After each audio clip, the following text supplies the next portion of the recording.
الحمد لله رب العالمين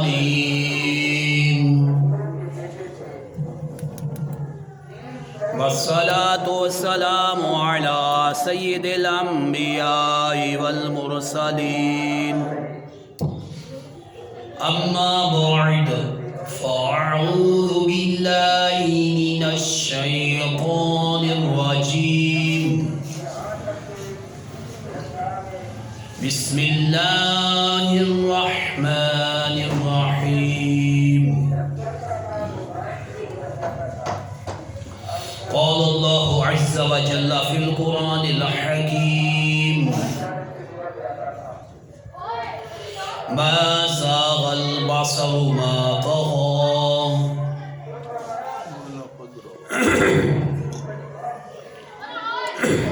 وفي مقام أخرى ما كذب الفؤاد ما رأى أفتمارونه على ما يرى ولقد رآه نزلة أخرى عند سدرة المنتهى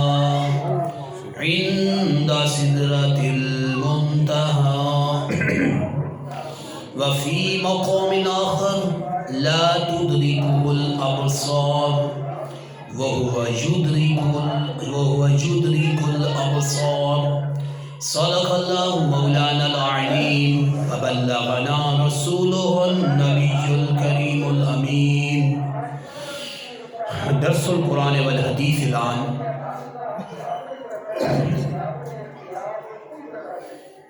عن رؤية الله تعالى لحبيبه صلى الله عليه وسلم يقظة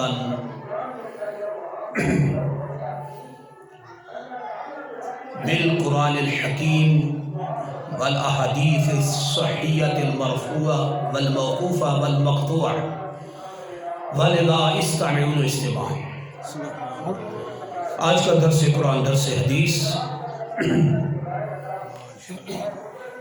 سرکار وقار صلی اللہ علیہ وسلم کا اللہ جل شانہ کا جاگ کی آنکھوں سے دیدار کرنا، قرآن کریم کی نص قطعیہ اور حدیث صحیحہ مرفوعہ اور موقوفہ اور مقطوعہ سے بیان کیا جائے گا. توجہ کے ساتھ سماعت فرمائیں، انشاءاللہ بے نفع حاصل ہوگا. معراج میں جتنیاں خوبیاں اپنی جگہ پہ تھیں، سب سے بڑی جو اہم تھی بات وہ تھا اللہ کا دیدار.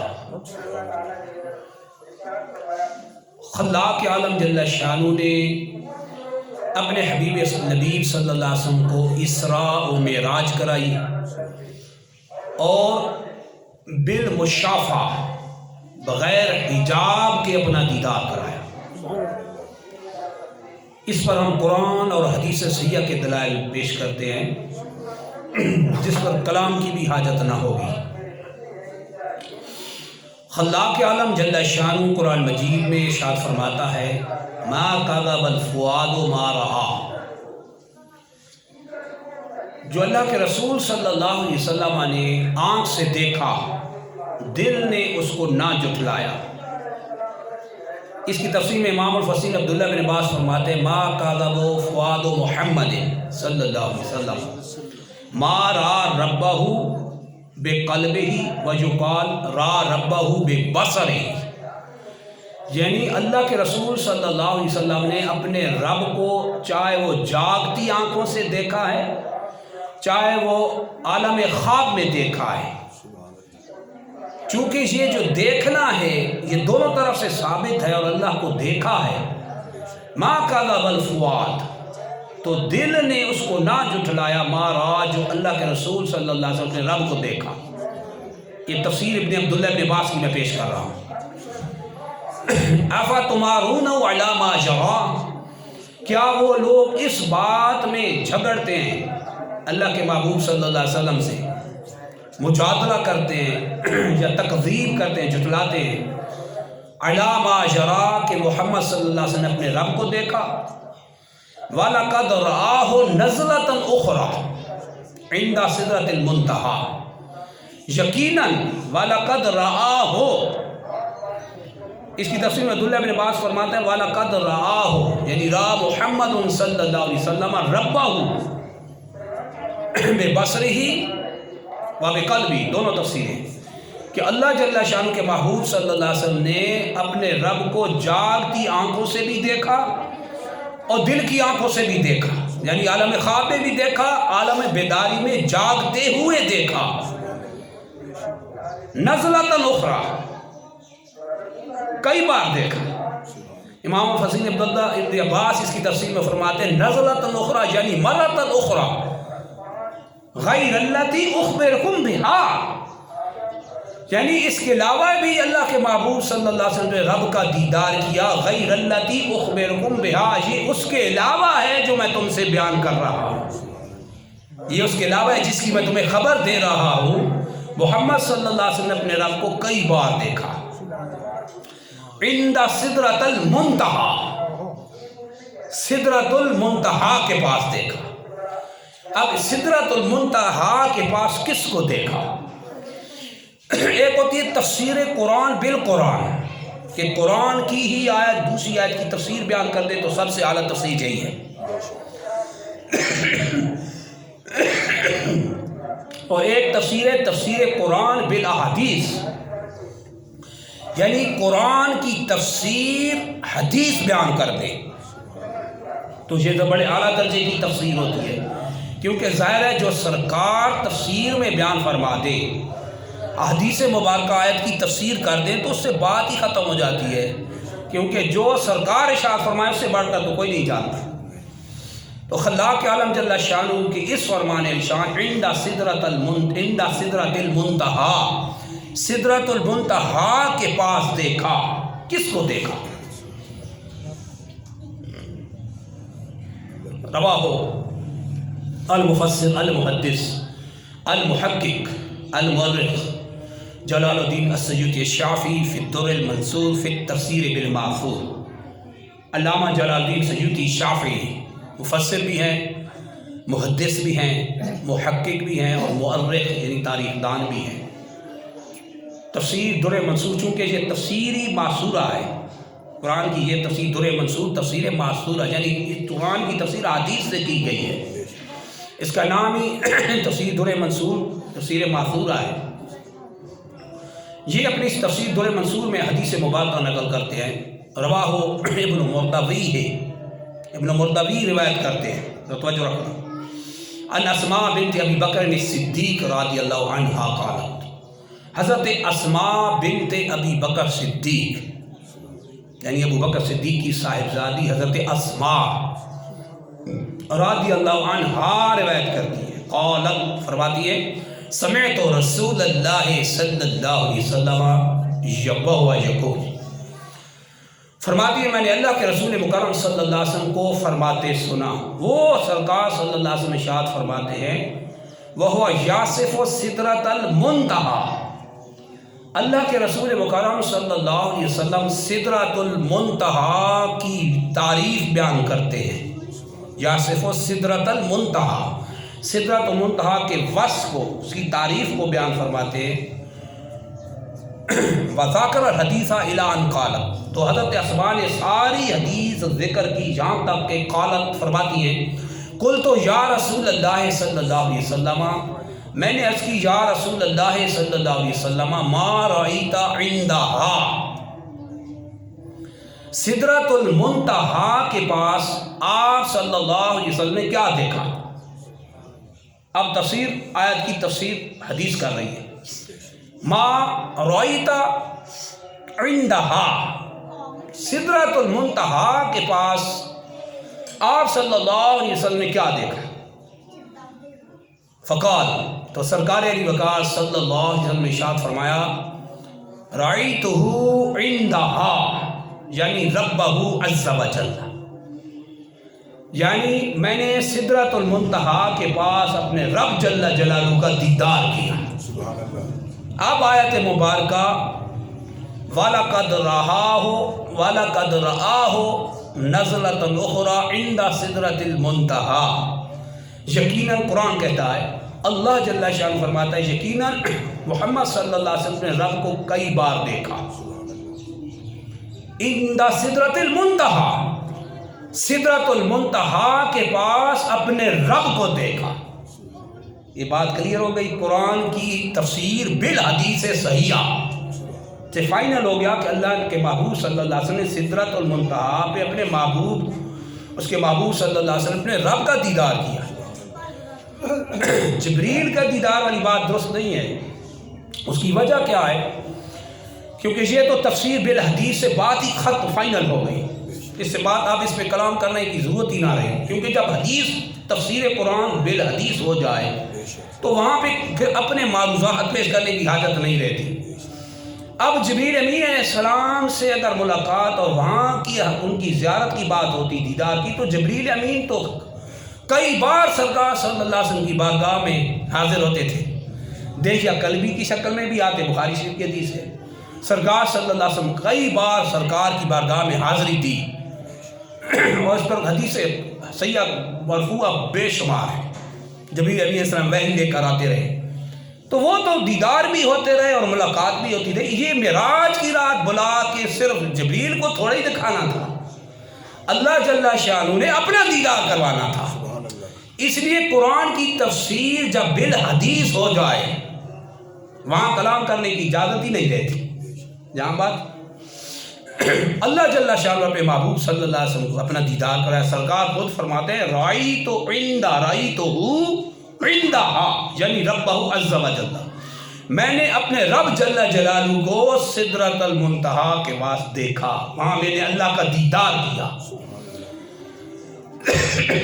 وہاں میرا دیدار ہوا، اللہ جل شانہ اپنے دیدار کا شربشہ، میں نے اپنے رب کو دیکھا۔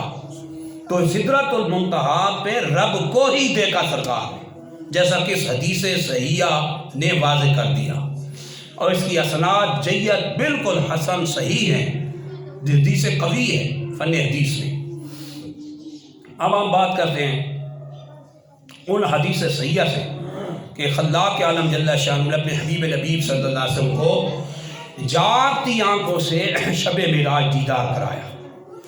رواہ احمد بن حنبل فی مسندی، حدیث پاک امام احمد بن حنبل نے اپنی مسند میں نقل فرمایا، عن عبداللہ بن عباس رضی اللہ عنہما قال، حضرت سیدنا عبداللہ بن عباس رضی اللہ عنہما سے ارشاد فرماتے ہیں، قال رسول اللہ صلی اللہ علیہ وسلم، تاجدار عرب و عجم نور مجسم صلی اللہ علیہ وسلم ارشاد فرمایا، رأیت ربی عز و جل، یہ حدیث مرفوعہ ہے، دیدار مصطفیٰ بالاحادیث، دیدار خداوندی بالاحادیث مرفوعہ، یعنی اللہ کا دیدار سرکار کی زبانی حدیث مرفوعہ سے ہے۔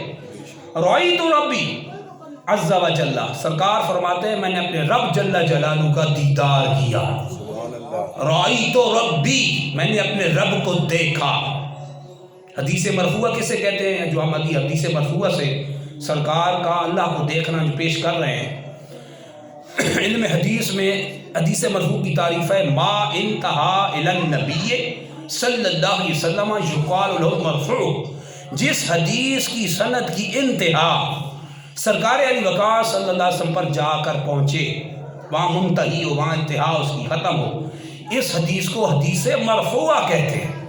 یعنی صحابی روایت کریں کہ سرکار نے ارشاد فرمایا، سرکار خود بیان فرمائے، اس کو حدیث مرفوعہ کہتے ہیں کہ خود سرکار کیا فرما رہے ہیں۔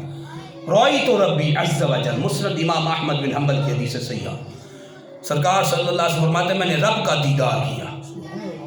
وقال المفسر المحدث المحقق المؤرخ جلال الدین سیوطی شافعی، علامہ جلال الدین سیوطی شافعی فی الخصائص الکبریٰ، خصائص الکبریٰ میں فرماتے ہیں، والعلامہ عبدالرؤف مناوی فی التحصیل شرح جامع الصغیر، اسناد هذا الحدیث صحیح، یہ فرماتے ہیں کہ حدیث کی سند بالکل صحیح ہے، حدیث کی سند بالکل صحیح ہے، نہ ضعیف نہیں ہے، کمزور نہیں، اس کے راوی جید ثقہ ہے، حدیث سند علم حدیث کے اعتبار سے حدیث صحیح ہے۔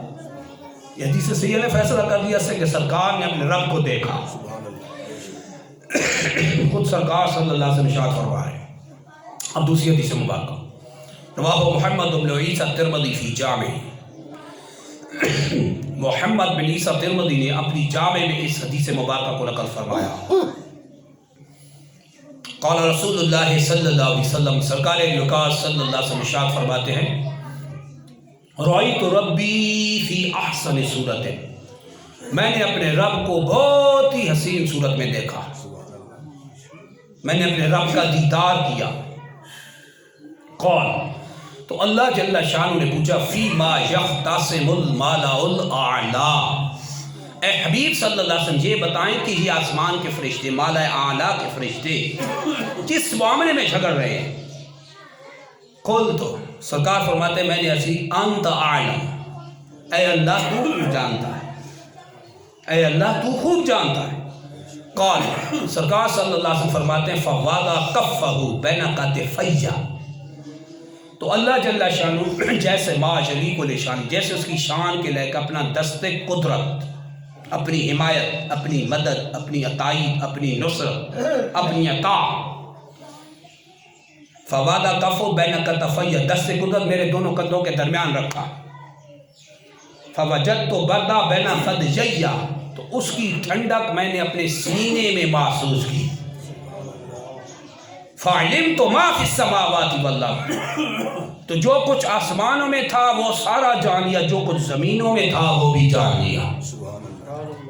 وقال ابن حجر اسقلانی فی شرح هذا الحدیث، عظیم الشان محقق اور محدث احمد بن علی بن حجر اسقلانی، جو ابن حجر اسقلانی کے نام سے مشہور ہیں، فتح الباری حدیث صحیح بخاری کی شرح لکھی عربی میں، 25 سال لگائے ہیں شرح میں۔ اس حدیث کی شرح میں فرماتے ہیں، اے جمیع الکائنات التی ما فی السماوات بل وما فوقہا، یعنی ساتوں آسمانوں بلکہ اس کے اوپر جو بھی ہے سارا میں نے جان لیا۔ والارض ہیجا بمعنی الجنس، اے جمیع ما فی الارضین السبع، اور ارض چونکہ زمینیں ملی ہوئی ہیں اس لیے اس کی واحد کا لفظ آیا۔ آسمانوں میں 500 سال کا فاصلہ حدیث سیدہ سے جو ثابت ہے، اس لیے الگ الگ سماوات کے قرآن میں لفظ جمع ہوتے ہیں۔ حدیث میں ارض واحد فرمایا اس لیے کہ زمینیں چپکی ہوئی ہیں، ملی ہوئی ہیں، تو اس ملے ہونے کی وجہ سے ایک واحد فرمایا ہے۔ یہ بھی ساتھ فرماتے ہیں، والارضین السبع، ما فی الارضین السبع بل وما تحتہا، ساتوں زمینوں بلکہ اس کے تحت ثرا تک، نیچے تک جو کچھ تھا میں نے جان لیا۔ وقال، فرماتے ہیں سرکار صلی اللہ علیہ وسلم کے فرمان کا مطلب یہ ہے، ان اللہ علی ابراہیم ملکوت السماوات والارض وکشف ذلک، بے شک اللہ نے ابراہیم علیہ السلام کے لیے زمین و آسمان کی بادشاہی ان کو دکھا دی تھی۔ وَلَقَدْ نُرِي إِبْرَاهِيمَ مَلَكُوتَ السَّمَاوَاتِ وَالْأَرْضِ، جس کو قرآن میں بیان میں اللہ فرمایا ہے کہ یقیناً ہم ابراہیم علیہ السلام کو زمین و آسمان کی بادشاہی دکھاتے ہیں۔ وَفَاتَ عَلَيَّ أَبْوَابَ الْغَيْبِ، جبکہ اللہ نے مجھ پر غیب کے دروازے کھول دیے ہیں۔ رواہ محمد بن عیسیٰ ترمذی فی جامع، امام محمد بن عیسیٰ ترمذی اس کو بھی جامع میں نقل کیا۔ وقال هذا حدیث حسن صحیح، یہ حدیث علم حدیث میں حسن صحیح ہے۔ وسألت محمد ابن اسماعیل البخاری عن هذا الحدیث، میں نے رئیس المحدثین محمد بن اسماعیل البخاری سے اس حدیث کی فنی حیثیت پوچھی کہ علم حدیث میں یہ حدیث صحیحہ ہے؟ فقال هذا حدیث حسن صحیح، فرمایا یہ حدیث حسن صحیح ہے۔ سند بھی ہم نے بیان کر دی تاکہ، اور امام بخاری کی رائے، امام ترمذی کا سوال اور امام بخاری کا جواب بھی بتا دیا کہ یہ حدیث بالکل صحیح ہے۔ اس حدیث صحیحہ سے معلوم ہوا کہ سرکار صلی اللہ علیہ وسلم نے رب کا دیدار کیا، بغیر حجاب کے دیدار کیا اور بالمشافہ دیدار کیا۔ وَرَوَاهُ محمد بن عیسیٰ ترمذی فی سننہ، امام ترمذی نے اپنی سنن میں اس حدیث مبارکہ رکھ کر دوسری حدیث کے الفاظ یہ ہیں، فَرَأَيْتُهُ، میں نے اپنے رب جل جلالہ کو دیکھا، فَوَضَعَ كَفَّهُ بین کتفیہ، اللہ جل شان جیسے اس کی شان کے لے کر اپنا دست قدرت میرے دونوں کندھوں کے درمیان رکھا۔ فوجدت برد اناملہ بین ثدییہ، تو اس کی انگلیوں کی ٹھنڈک، یعنی اللہ کی تائید، اس کی نصرت، اس کی مدد، اس کی عطا، اس کو میں اپنے سینے میں محسوس کیا. فتجلی لی کل شیء وعرفت، تو ہر شے میرے لیے روشن ہو گئی. وعرفت، میں نے ہر چیز کو پہچان لیا. روایت اخرى للترمذی، امام ترمذی کی تیسری روایت کے یہ الفاظ ہیں: فعلمت ما بین المشرق والمغرب، مشرق و مغرب میں جو کچھ تھا، مشرق و مغرب کے درمیان جو کچھ تھا وہ سب میں نے جان لیا. ان حدیث سیاح مرفوعہ سے ثابت ہو گیا کہ سرکار صلی اللہ علیہ وسلم خود فرما رہے ہیں میں نے اپنے رب کو دیکھا. ادھر علم مصطفیٰ کی بھی بات دیکھیں. اللہ جل شانہ اپنے محبوب کو علوم غیبیہ سے مالا مال فرمایا ہے، عطائی ہے، اللہ کے دینے سے ہے. اور اس قدر عطا فرمایا کہ زمین و آسمان میں فرمایا مشرق و مغرب میں جو کچھ تھا سارا میں نے جان لیا. زمین و آسمان میں جو کچھ تھا میں نے جان لیا، جیسا کہ حدیث سیاح نے اس کو بیان کیا. اب تیسری حدیث مرفوعہ سنیں.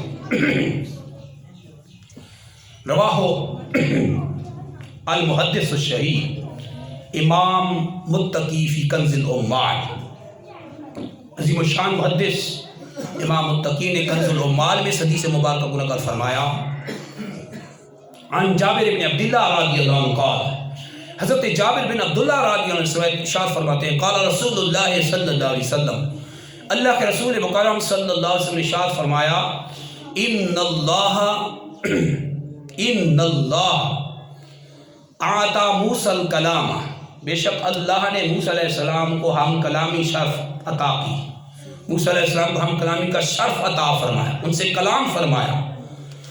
وَأَعْطَانِي الرُّؤْيَةَ لِوَجْهِهِ، اور اللہ جل شانہ نے مجھے اپنے دیدار کا شرف عطا فرمایا. وَفَضَّلَنِي بِالْمَقَامِ الْمَحْمُودِ وَالْحَوْضِ الْمَوْرُودِ، اور اللہ جل شانہ نے مجھے حوض کوثر، شفاعت کبریٰ، جو سب سے پہلے میں ہی شفاعت کروں گا. مسلم شریف کی حدیث میں نا ان اول شافع و اول مشفع یوم القیامہ، قیامت کے دن سب سے پہلے میں شفاعت کروں گا، سب سے پہلے میری شفاعت ایکسیپٹڈ ہوگی، قبول ہوگی. چونکہ شفاعت کبریٰ سرکار کے لیے خاص ہے، تو اللہ جل شانہ نے مجھے شفاعت کبریٰ کے ساتھ فضیلت بخشی. والحوض المورود، اور اللہ جل شانہ نے حوض کوثر کے ساتھ مجھے فضیلت بخشی ہے کہ جو حوض کوثر سے جام پی لے گا نہ اس کو بھوک لگے گی نہ پیاس ستائے گی. اب یہ حدیث سیاح نے واضح کر دیا کہ اللہ جل شانہ نے اپنے محبوب صلی اللہ علیہ وسلم اپنا دیدار بالمشافہ بغیر حجاب کے کرائے. خود سرکار فرما رہے ہیں کہ اللہ جل شانہ نے مجھے رویت کے ساتھ خاص کیا، اپنے دیدار کے ساتھ خاص کیا، اپنا دیدار عطا فرمایا. آگے حدیث مرفوعہ رواہ ابن اساکر فی تاریخ دمشق الکبیر، تاریخ دمشق کبیر کی حدیث، ذرا توجہ فرمانا. یہ حدیث مبارکہ ابن اساکر تخریج فرماتے ہیں. عن عبداللہ ابن ابی سلمہ رضی اللہ عنہ، حضرت عبداللہ بن ابی سلمہ روایت کرتے ہیں قال، ارشاد فرماتے ہیں ان عبداللہ ابن عمر بعث الى عبداللہ ابن عباس یسألہ هل رأى محمد صلی اللہ علیہ وسلم ربہ. حضرت عبداللہ بن عمر رضی اللہ عنہ نے عبداللہ بن عباس کی طرف ایک شخص کو بھیجا، یسألہ، کہ وہ جا کے ان سے پوچھے، کوشچن کرے اور سوال کرے، هل رأى محمد ربہ، کہ محمد صلی اللہ علیہ وسلم نے کیا رب کو دیکھا. فارسل الیہ عبداللہ بن عباس رضی اللہ عنہما، تو عبداللہ بن عباس رضی اللہ عنہما نے ان کی طرف بندہ بھیجا، جواباً بندہ بھیجا، ارسال کیا، بندہ بھیجا، ان نعم، کہ بے شک محمد صلی اللہ علیہ وسلم نے اپنے رب کا دیدار کیا ہے. دیکھیں حدیث سے یہ کیا بیان کر رہی. سرکار صلی اللہ علیہ وسلم نے اس کو بیان کیا، اور حدیث مرفوعہ موقوفہ ہمیں واضح کر رہی ہے کہ اللہ کے محبوب صلی اللہ علیہ وسلم کو اللہ نے اپنا دیدار کرایا، بلا بالمشافہ، بغیر حجاب کے دیدار کرایا. ایک اور حدیث مرفوعہ سماعت فرمائیں.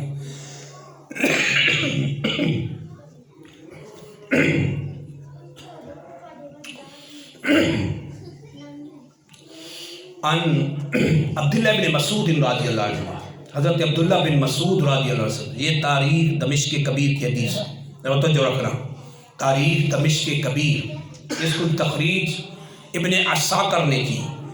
قال فرماتے ہیں عن عبداللہ بن مسعود رضی اللہ عنہ، حضرت عبداللہ بن مسعود رضی اللہ عنہ سے قال فرماتے ہیں قال رسول اللہ صلی اللہ علیہ وسلم، اللہ کے رسول مکرم صلی اللہ علیہ وسلم نے ارشاد فرمایا، قال علی ربی عز و جل، مجھ سے میرے رب جل جلالہ نے ارشاد فرمایا۔ یہ حدیث قدسی ہو گئی۔ ایک ہوتی ہے حدیث مرفوع کے سرکار خود ارشاد فرمائے، ایک ہوتی ہے موقوف کے صحابی بیان کرے، ایک مقطوع ہوتی ہے کہ تابعی بیان کرے، ایک حدیث قدسی ہوتی ہے کہ اللہ بیان کرے، سرکار راوی ہوں۔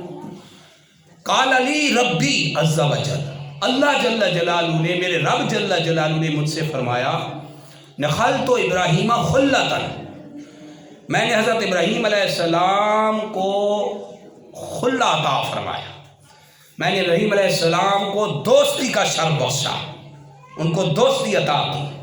وَكَلَّمْتُ مُوسَىٰ تَكْلِيمًا، میں نے موسیٰ علیہ السلام سے کلام کیا، جیسا کہ قرآن میں اللہ فرماتا ہے وَكَلَّمَ اللَّهُ مُوسَىٰ تَكْلِيمًا، اللہ نے موسیٰ علیہ السلام سے کلام فرمایا۔ وَأَعْطَيْتُكَ يَا محمد صلی اللہ علیہ وسلم کفاحًا، وَأَعْطَيْتُكَ يَا محمد صلی اللہ علیہ وسلم کفاحًا، اور اے محمد صلی اللہ علیہ وسلم تم کو میں نے اپنا دیدار بالمشافہ کیا، تم کو اپنا دیدار بغیر پردے کے، بغیر حجاب کے کرایا، دیدار کا شرف عطا کیا۔ کفاح کسے کہتے ہیں؟ مجموع البحار میں ہے کفاحن یعنی مواجہتاً لیس بینہما حجاب ولا رسول، کفاح کہتے ہیں ایسا دیدار جو بالمشافہ ہو، جس کے درمیان پردہ اور کوئی قاصد نہ ہو، بغیر حجاب اور بغیر میسنجر اور قاصد کے جب دیدار کروایا جائے تو اس کو کفاح کہتے ہیں عربی میں۔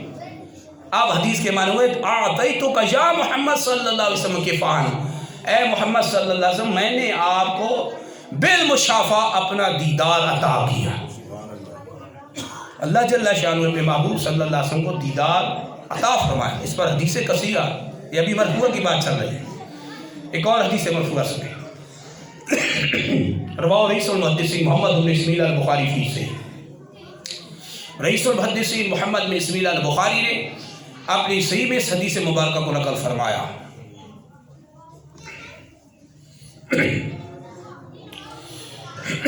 انس رضی اللہ عنہ، حضرت انس رضی اللہ عنہ سے قول فرماتے ہیں حتی جاء سدرۃ المنتہی، یہاں تک کہ اللہ کے رسول صلی اللہ علیہ وسلم سدرۃ المنتہی پہ تشریف لائے۔ وَدَنَا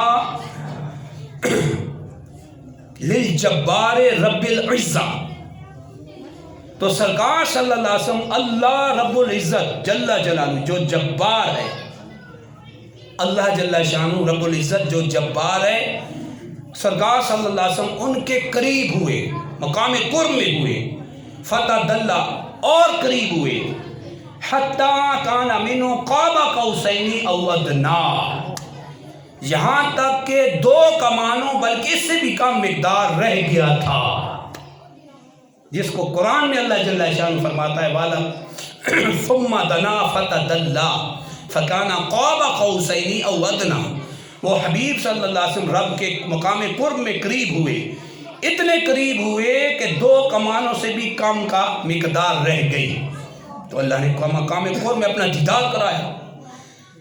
اس لیے اعلیٰ عظیم البرکت مجدد دین و ملت قرآن کی اور ایک حدیث صحیحہ کو سامنے رکھ کے اپنے اشعار میں اس کی عکاسی فرماتے ہیں، قصر دنا تک کس کی رسائی، قصر دنا تک کس کی رسائی، جاتے یہ ہیں آتے یہ ہیں، ثم دنا فتدلی فکان قاب قوسین ادنی، اور بخاری شریف کی حدیث نے اس کو واضح کر دیا کہ سرکار صلی اللہ علیہ وسلم نے اللہ کا مقام قرب وہ حاصل کیا جو کسی کو حاصل نہ ہوا، اور مقام قرب اتنا ہو گیا قریب کہ 2 کمانوں بلکہ اس سے بھی کم کا مقدار، اللہ جل شانہ اپنے دیدار، اپنے حبیب صلی اللہ علیہ وسلم کو دیدار کرایا۔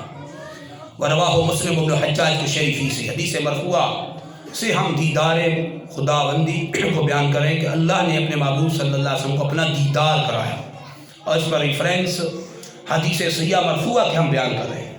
رواہ مسلم بن حجاج کو شریفی سے امام مسلم بن حجاج کو شہری نے اپنی صحیح میں اس حدیث مبارکہ کو نقل فرمایا عن عبداللہ بن شقیق رضی اللہ عنہ، حضرت عبداللہ بن شقیق رضی اللہ عنہ سے قال فرماتے قلت لأبی ذر، میں نے حضرت ابو ذر رضی اللہ عنہ سے عرض کی لو رأیت رسول اللہ صلی اللہ علیہ وسلم، اگر میں اللہ کے رسول صلی اللہ علیہ وسلم کو دیکھ لیتا لسألتہ، تو ضرور میں اللہ کے رسول صلی اللہ علیہ وسلم سے ایک سوال کرتا۔ فقال، حضرت ابو ذر رضی اللہ عنہ فرمانے لگے عن ای شیء کنت تسألہ، کہ اگر تو اللہ کے رسول کو مل جاتا، ملاقات تیری ہو جاتی اور دیکھ لیتا تو تو کس شے کا سوال کرتا، کس شے کے بارے میں پوچھتا؟ فقال، تو حضرت عبداللہ بن شقیق فرماتے ہیں کنت اسألہ حل رأیت ربک، میں ان سے یہ سوال کرتا کہ کیا آپ نے اپنے رب کو دیکھا ہے؟ فقال، تو حضرت ابو ذر رضی اللہ عنہ فرمانے لگے قد سألتہ، اس بارے میں کوشچن کر چکا ہوں، اس بارے میں اللہ کے رسول صلی اللہ علیہ وسلم سے پوچھ چکا ہوں، سوال کر چکا ہوں۔ فقال، تو اللہ کے رسول صلی اللہ علیہ وسلم مجھے یہ جواب دیا تھا رأیت نورا، میں نے نور ہی نور دیکھا ہے۔ اب نور کیا ہے؟ اب اس کی تفسیر قرآن کر دے گا۔ اللہ جل شان قرآن مجید میں ارشاد فرماتا ہے اللہ نور السماوات والارض، اللہ زمین و آسمان کا نور ہے، اللہ کی ذات نور ہے، جسم اور جسمانیات سے پاک ہے۔ بڑی اہم بات آ رہی، اللہ کی ذات نور ہے، جسم اور جسمانیات سے پاک ہے، یعنی اس کا جسم نہیں جیسے ہمارے جسم ہے، جہات سے پاک ہے، دائیں بائیں اوپر نیچے ہونے سے پاک ہے، اس کے لیے محال ہے۔ یہ بڑی اہم باتیں جو کہہ رہے ہیں، توجہ کے ساتھ سنا گیا ہے، آ رہی ہے۔ اللہ کی ذات جہاد سے پاک ہے، سماج سے پاک ہے، جسم اور جسمانیات سے پاک ہے، اس کی ذات تو نور ہے، نور کا دائیں بائیں نہیں ہوتا، جہاد اس کی نہیں ہوتی۔ پھر اللہ جل شانہ نے قرآن مجید میں جو یہ ارشاد فرمایا لا تدرکہ الابصار، لا تدرکہ الابصار، بڑی اہم بات آ رہی ہے، آنکھیں اللہ کا احاطہ نہیں کر سکتی۔ توجہ رکھنا، ادراک اور رؤیت کا زمین آسمان کا فرق ہے، احاطہ کرنا کسی شے کا اور کسی شے کو دیکھنا، ان میں بڑی ڈفرینس اور بڑا فرق ہے۔ اب انسانی نظر آپ کسی بندے کے وجود کو دیکھیں نا تھوڑی دیر کے، اگر آپ اس کے چہرے کو دیکھیں گے نا آپ کا فوکس چہرے پہ رہے گا، اس کا دوسری باڈی آپ کے آنکھوں سے اوجھل رہے گی، لیکن اب آپ اس کے دوسری باڈی کے حصے کو دیکھیں گے پورے کو تو پھر پورا بھی نظر آئے گا۔ لیکن ایک وقت ایسا ہوتا ہے کہ انسانی نظر سب چیز کا احاطہ نہیں کر رہی ہوتی، اس کا احاطہ نہیں کر سکتی۔ اللہ جل شانہ نے قرآن مجید میں کس بات کی نفی کی ہے؟ توجہ رکھنا، لا تدرکہ الابصار، آنکھیں اللہ کی ذات کا احاطہ نہیں کر سکتی، اس کو گھیر نہیں سکتی۔ وہو یدرک الابصار، اللہ کی ذات احاطہ کرتی ہے آنکھوں کا، آنکھیں اس کے احاطے میں ہیں، آنکھ اس کا احاطہ نہیں کر سکتی۔ یہ جو ادراک ہے نا لا تدرکہ الابصار، ادراک یدرک ادراک، اور راج را دیکھنا یا را و جری دکھانا، اس میں زمین و آسمان کا فرق ہے۔ کیا فرق ہے؟ اب ایک چیز کا احاطہ، اللہ جل شان قرآن مجید میں ارشاد فرماتا ہے ما زاغ البصر وما طغى، سورہ نجم میں ارشاد فرماتا ہے آنکھ نہ کسی طرف پھیری اور نہ حد سے بڑھی۔ فسر المفسر شہیر علامہ اسماعیل حقی رحمہ اللہ فی تفسیر روح البیان، علامہ اسماعیل حقی تفسیر روح البیان میں اس آیت کی تفسیر میں فرماتے ہیں فقال ارشاد فرماتے ہیں ان رؤیت اللہ تعالی بعین بصرہ صلی اللہ علیہ وسلم یقظۃ، کہ حضور صلی اللہ علیہ وسلم کا اپنے رب کو دیکھنا بیداری میں جاگتی آنکھوں سے ہوا تھا دیدار۔ توجہ رکھنا، بقولی کہ اللہ فرما رہا ہے ما زاغ البصر، آنکھ نہ پھری۔ پھر فرماتے ہیں لأن وصف البصر بعدم الزیغ یقتضی ان ذلک یقظۃ، پھر فرماتے ہیں کہ آنکھ کے نہ پھرنے کے ساتھ اس کو متصف کرنا. بھائی آنکھ کی ایسی صفت بیان کرنا کہ آنکھ پھری نہیں تو کدھر رہی؟ ایک جگہ پہ رہی نا. آنکھ پھری نہیں تو ایک جگہ پہ رہی. جب آنکھ کا ایک جگہ پہ رہنا، اس صفت کے ساتھ اللہ نے اس قرآن میں اس کو بیان کیا، ما زاغ البصر، کہ محبوب صلی اللہ علیہ وسلم کی آنکھ نہ پھری. عبداللہ بن عباس فرماتے ہیں یمیناً ولا شمالاً بما رعا، اپنے رب کو جب دیکھا دائیں بائیں نہ پھری. تو آپ فرماتے ہیں رب کو دیکھنا اور آنکھ کی صفت اس طرح بیان کرنا کہ وہ دائیں بائیں نہ پھری. یقتضی ان ذالک یقظۃ، اس بات کا یہ تقاضا کرتا ہے کہ دیدار عالم بیداری میں ہوا تھا. خواب میں آنکھیں نہیں پھرتی، بیداری میں آنکھیں پھرتی ہے. آپ دیکھیں نا بیداری میں آنکھیں پھر ادھر دیکھیں گے ادھر نظر آئیں گے، ادھر دیکھیں گے ادھر نظر آئیں گے، سامنے نظر کریں تو سامنے نظر آئیں گے، یعنی اوپر نظر کریں نیچے، جہاں آپ نظر پھیریں گے نا وہاں کی اشیاء آپ کو دکھائی دیں گی. جی ہے فرق. اور اسی کو ادراک جو کہتے ہیں نا، ادراک یہ کہتے ہیں شے مریہ کے جوانب کا احاطہ کرنا، یعنی ایسی شے جس کو ہم دیکھ سکتے ہیں اس کو مکمل طور پہ اس کو گھیر لینا، یہ ہے ادراک. اور یہ اللہ کی ذات کا ادراک ہو ہی نہیں سکتا. اللہ نے اس کی نفی کی ہے کہ اس کا احاطہ کوئی نہیں کر سکتی. آنکھ، کوئی آنکھ اس کو دیکھ نہیں سکتی، یہ غلط ترجمہ ہے. کوئی آنکھ اس کا احاطہ نہیں کر سکتی، اس کو گھیر نہیں سکتی، اس کا احاطہ نہیں کر سکتی، اس لیے کہ احاطہ ہوتا ہے محدود کا. توجہ رکھنا، اللہ کی ذات نور ہے، جہت جوانب سے پاک ہے، دائیں بائیں اوپر نیچے ہونے سے پاک ہے، محدود ہونے سے پاک ہے. تو محدود نہیں ہے جو غیر محدود. اللہ کی ذات نور ہے تو نور کا احاطہ کیسے ہو سکتا ہے؟ اسی بات کی قرآن میں نفی کی ہے، لا تدرکہ الابصار، کوئی آنکھ اس کا احاطہ نہیں کر سکتی. دیکھنے کی نفی نہیں کی، احاطے کی نفی کی ہے. رہی بات دیکھنے کی، رویا اور دیدار جس کو کہتے ہیں رویت اور دیدار، وہ تو ہم ابھی قرآن کی آیات بینہ اور حدیث مرفوعہ سے آپ کو بیان کر رہے ہیں کہ اللہ جل شانہ اپنے محبوب صلی اللہ علیہ وسلم کو اپنا دیدار بخشا ہے. اس لیے کہ دیدار میں جو دیکھا جاتا ہے وہ احاطہ نہیں ہوتا، وہ دیکھنا ہوتا ہے. تو جو چیز جہت والی نہ ہوگی، سمت والی نہ ہوگی، اس کا دیدار بھی ویسے ہوگا، اور جو جہت والی اور اس کی سمت ہوگی اس کا دیدار بھی ویسے ہوگا. یہاں نفی اللہ نے ادراک کی ہے، دیکھنے کی نفی نہیں کی.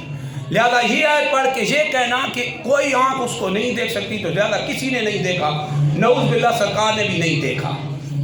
تو پھر یہ حدیث صحیحہ مرفوعہ کا انکار آئے گا جو بدعت، گمراہی اور بلد درجے کی گمراہی ہے. جب سرکار خود بیان فرما رہے ہیں کہ میں نے اپنے رب کو دیکھا اور حدیث صحیحہ مرفوعہ موجود ہے، تو بات ہی ختم ہو گئی کہ اللہ جل شانہ اپنے محبوب صلی اللہ علیہ وسلم کو اپنا دیدار کرایا ہے. یہ فرق رکھیں، ادراک اور رویت. ادراک یعنی احاطہ کرنا، رویت یعنی دیکھنا. یہ فرق سمجھیں. یہی فرق نہ کر کے فرقہ خارجیہ اور معتزلہ دونوں گمراہ ہو گئے. انہوں نے کہا کہ محمد صلی اللہ علیہ وسلم رب کو نہیں دیکھا، کیونکہ انہوں نے فرق ہی مٹا ڈالا. یہاں پہ ایک اہم بات میں کرتا جاؤں جو شبہ ڈال دے کہ حضرت ام المؤمنین عائشہ صدیقہ رضی اللہ عنہا رویت کا انکار کرتی ہے. توجہ رکھنا کہ حضور صلی اللہ علیہ وسلم نے رب کو نہیں دیکھا. توجہ رکھنا، ایک اہم بات ہے، ناسخ منسوخ کا تعلق تاریخ سے بڑا اہم ہے. ام المؤمنین عائشہ صدیقہ جب یہ فرما رہی ہیں اس وقت وہ آپ صلی اللہ علیہ وسلم نکاح میں کب آئی تھی؟ توجہ رکھنا، معراج پہلے ہوئی، جسمانی معراج پہلے ہوئی ہے، اور ام المؤمنین عائشہ صدیقہ عفیفہ بعد میں نکاح میں آئی. معراج جسمانی ہو چکی اور رب کا جاگتی آنکھوں سے دیدار ہو چکا، جیسا کہ حدیث مرفوعہ ہم بیان کر رہا ہے. اور حدیث مرفوعہ کے ہوتے ہوئے موقوفہ کو نہیں تسلیم کیا جاتا. علم اصول حدیث ہے. یہ بات فائنل ہو گئی. اب عائشہ صدیقہ عائشہ صدیقہ رضی اللہ عنہا کا یہ فرمانا کہ نہیں دیکھا، وہ ٹھیک فرما رہی ہیں، کیونکہ وہ جب نکاح میں آئیں تو اس وقت جسمانی معراج نہیں ہوئی تھی، ساری روحانی خواب کی معراجیں تھیں، عالم نیند کی وہ ساری دیدار اور معراجیں تھیں. اس لیے وہ ٹھیک کہتی ہوں، تو کہتی میرے ساتھ سرکار صلی اللہ علیہ وسلم تھے، کیونکہ جو جسمانی معراج تھی وہ پہلے ہوئی ہے اور ام المؤمنین صدیقہ جب نکاح میں آئی ہیں، ظاہر ابھی بیان کریں گے، تو وہ نکاح میں آنے کے بعد جسمانی معراج پہلے گزر چکی ہے، جب وہ نکاح میں آئی تو یہ ساری روحانی عالم خواب کی ساری معراجیں تھیں اور دیدار تھے، جس کو وہ بیان کرتی ہیں کہ میرے ساتھ سرکار صلی اللہ علیہ وسلم ہی رہے، کہیں تشریف لے جا نہیں گئے، تو وہ تھی عالم بیداری کی نہیں بلکہ عالم خواب کی معراج اور دیدار۔ لہذا بات کلیئر ہو گئی کہ جو وہ بیان فرما رہی ہیں وہ سرکار صلی اللہ علیہ وسلم کے نکاح میں آنے کے بعد کا معاملہ ہے، جبکہ جسمانی معراج جس کو قرآن نے بیان کیا، سبحان الذی اسریٰ بعبدہ، اللہ جل شان کی ذات پاک ہے، ایسی پاک اور بے عیب ہے کہ جو چاہے کرے، اپنے بندہ خاص کو رات کے تھوڑے سے مسجد حرام سے مسجد اقصی تک لے گئے۔ یہ الگ انشاءاللہ ٹاپک اور موضوع اس کو نیکسٹ جمعے پہ to be continuous for next جمعہ، اس کو انشاءاللہ نیکسٹ جمعے پہ بیان کریں گے۔ یہاں پہ یہ بات شبہ ہم نے اس لیے دور کیا تاکہ جو کوئی یہ روایت آگے کسی حدیث میں ترجمہ پڑھ لو کہیں ہو تو ام المؤمنین صدیقہ اس کا انکار فرما رہی ہیں۔